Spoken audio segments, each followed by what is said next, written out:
पुराणों के अनुसार नंदी असल में शिलाद ऋषि के पुत्र थे और शिलाद ऋषि ब्रह्मचारी थे।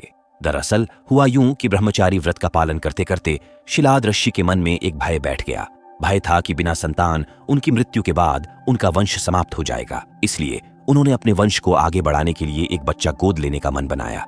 मन तो ऋषि शिलाद ने बना लिया, लेकिन दुविधा यह थी कि ऋषि ऐसे बालक को गोद लेना चाहते थे जिस पर भगवान शिव की असीम कृपा हो। अब ऐसा बालक ढूंढने से भी मिलना मुश्किल था, तो ऋषि भगवान की घोर तपस्या में लीन हो गए।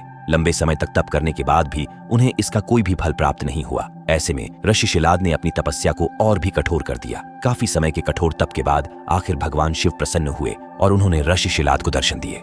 भगवान शिव ने शिलाद ऋषि से कहा, मांगो, क्या वर मांगना चाहते हो? ऋषि शिलाद ने अपनी कामना भगवान शिव से जाहिर की। भगवान शिव ने शिलाद को पुत्र का आशीर्वाद दिया और वहां से चले गए। अगले ही दिन जब ऋषि शिलाद पास के खेतों से गुजर रहे थे तो उन्हें वहां एक नवजात बच्चा मिला। बच्चे का मुख बेहद ही मनमोहक और लुभावना था। ऋषि बच्चे को देख बहुत खुश हुए और यह सोचकर इधर उधर देखने लगे कि इतने प्यारे बच्चे को इस हाल में यहाँ छोड़कर कौन चला गया। तभी भगवान शिव की आवाज आई और उन्होंने कहा, शिलाद यही है तुम्हारा पुत्र। अब तो ऋषि शिलाद की प्रसन्नता का कोई ठिकाना ही नहीं था। वह उसे अपने साथ अपने घर ले आए और उसका लालन पालन करने लगे। देखते देखते नंदी बड़ा हो गया।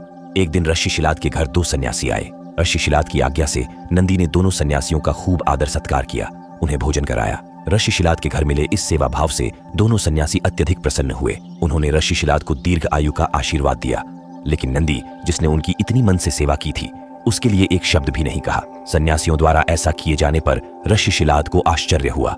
अपनी जिज्ञासा को शांत करने के लिए शिलाद ने सन्यासियों से ऐसा करने के पीछे की वजह पूछी। तब सन्यासियों ने बताया कि आपके इस पुत्र की आयु बहुत कम है, इसलिए हमने इसे कोई आशीर्वाद नहीं दिया। नंदी ने सन्यासियों की यह बात सुन ली। नंदी ने अपने पिता से कहा, आपने मुझे स्वयं भगवान शिव के आशीर्वाद से पाया है, तो मेरे इस जीवन की रक्षा भी भगवान शिव ही करेंगे। आप इस बात की बिल्कुल भी चिंता न करो।